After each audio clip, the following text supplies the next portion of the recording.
महाभारत युद्ध की तस्वीर जब भी आपने देखा होगा, उसमें भगवान श्री कृष्ण को सारथी के रूप में ही पाया गया होगा।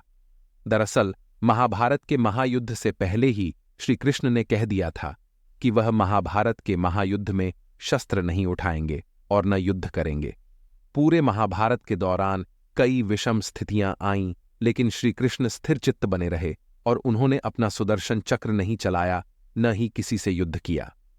बस एक बार ही युद्ध के आरंभ में भीष्म की मनोदशा और इच्छा का सम्मान करने के लिए और अर्जुन को कर्तव्य का बोध कराने के लिए श्री कृष्ण ने रथ का पहिया हाथों में उठा लिया। ऐसे में अर्जुन ने श्री कृष्ण के चरण पकड़ लिए और श्री कृष्ण से रथ का पहिया रख देने के लिए कहा। सवाल उठता है कि आखिर श्री कृष्ण ने युद्ध न करने की बात क्यों की? क्यों खुद को युद्ध से अलग रखा? क्यों वह महज पाठ यानी अर्जुन के सारथी बनकर मार्गदर्शक बने रहे? आइए जानते हैं इस रहस्य युक्त सवाल का जवाब। महाभारत युद्ध के इस रहस्य को जानने से पहले भगवान श्री कृष्ण और अर्जुन के पूर्व जन्म को जानना होगा। पौराणिक कथाओं के अनुसार भगवान श्री कृष्ण पूर्व जन्म में नारायण थे और अर्जुन नर थे, जिन्होंने बदरिकाश्राम यानी बद्रीनाथ में नर और नारायण पर्वत पर तपस्या की थी। नारायण और नर दोनों ही भगवान विष्णु के अंश से ही उत्पन्न हुए थे, क्योंकि उस समय सूर्य भगवान के एक असुर भक्त दंबोदभव ने सूर्यदेव की तपस्या करके उनसे 1000 कवच का वरदान मांग लिया था। इस कवच के साथ यह भी शर्त थी कि 1000 साल तपस्या के बाद ही कोई इस कवच को तोड़ सकता था और जो भी इसे तोड़ता वह स्वयं भी मर जाता। इस वरदान को पाकर दंबोदभव अपने आप को अमर मान बैठा था और देवताओं और मनुष्यों पर अत्याचार कर रहा था। नर और नारायण को दंबोदभव ने युद्ध के लिए ललकारा। तब नारायण ने दंबोदभव से युद्ध किया और 1000 साल के युद्ध के बाद आखिर नारायण ने असुर का पहला कवच तोड़ दिया, लेकिन कवच तोड़ने के साथ वह स्वयं भी मृत्यु को प्राप्त हो गए। तब नर ने उन्हें महामृत्युंजय मंत्र से जीवित कर दिया और दंबोदभव से युद्ध करना आरंभ किया।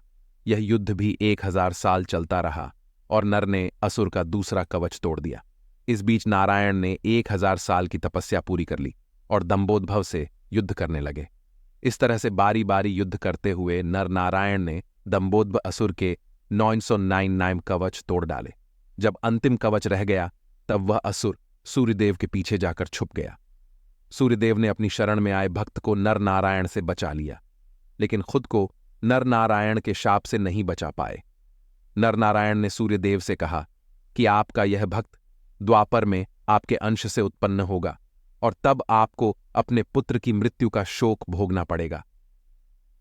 सूर्यदेव का वह असुर भक्त ही द्वापर में कर्ण हुआ, जो सूर्य के अंश से कवच कुंडल के साथ उत्पन्न हुआ था। नर ने 1000 वर्ष की तपस्या पूरी कर ली थी और दंबोदभव से अंतिम युद्ध करने की उनकी बारी थी। इसलिए नारायण ने अर्जुन से कहा था कि यह महाभारत का युद्ध तुम्हारा युद्ध है, तुम्हें ही यह युद्ध लड़ना होगा। इस युद्ध में मैं मार्गदर्शक ही हो सकता हूं। इस युद्ध को जीतकर तुम्हें कीर्ति की प्राप्ति होगी और धरती का सुख प्राप्त होगा।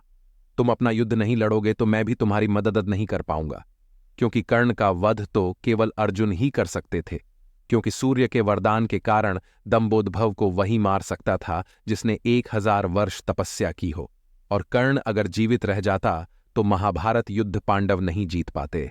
इसलिए श्री कृष्ण ने अर्जुन को युद्ध करने के लिए कहा और स्वयं पाठ के सारथी बने रहे। महाभारत युद्ध में भगवान श्री कृष्ण ने स्वयं युद्ध न करके अर्जुन से युद्ध के लिए आगे किया।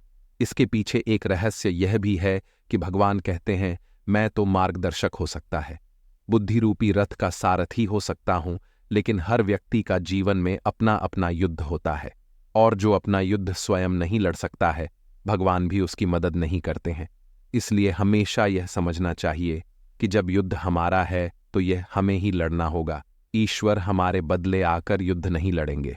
अगर सत्य की लड़ाई करेंगे तो ईश्वर सारथी बनेंगे, और अगर असत्य की ओर से युद्ध करेंगे तो वह आपके सारथी भी नहीं बनेंगे और फिर कौरवों की तरह विनाश होना तय है।